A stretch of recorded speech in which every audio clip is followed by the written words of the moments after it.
novogoriškem športnem parku dvoboj dveh moštev, ki sta v prejšnjem krogu igrali neodločeno. Domžale doma proti Triglavu, Krka pa je v zadnjih sekundah tekme v prejšnjem krogu odvzela zmago Novogoričanom.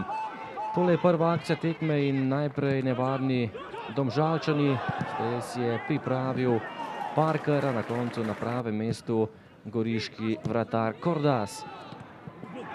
Potem priložnost za Goričane, že je bil premagan Vidmar, na golni črti pa je žogo izbil Zec in rešil domžalska vrata.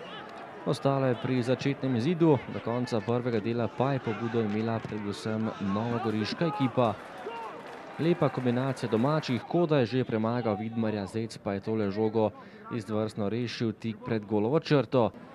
Do konca prvega dela še nekaj obetavnih akcij, tole je že naslednja priložnost in odličen strel iz voleja Kode na pravem mestu.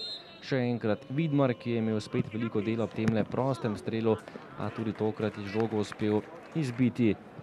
Videli smo še eno priložnost za sinje modre, Vanco je poskušal daleč, a tokrat je meril nekoliko previsoko in polčas je končal brez zadetkov 0-0.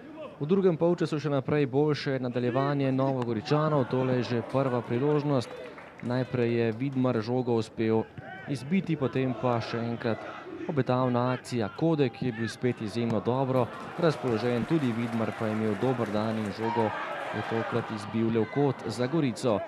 Poskušal je tudi Bacofija, ampak na pravem mestu nepremagljivi Nejc Vidmar, potem pa so tudi Domžalčani v zadnjih 20 minutah stopili na plin in si pripravili kar nekaj priložnosti. Najprej vratnica Gorana Vuka, potem velika priložnost Parkerja, ki je zatresel samo zunanji do mreže.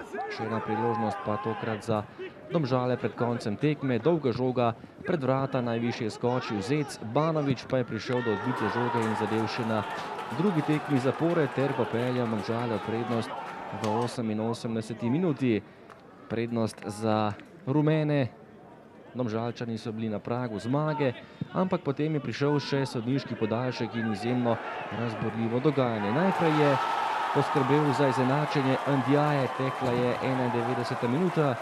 Veselje v novogoriškem športnem parku, v sodniškem podaljšku je Gorica vendarle prišla do izenačenja. Dolga žoga, lepo si je tole sprejel Ndiaye in potem še zaključil brez težav v dolgi kot za izenačenje.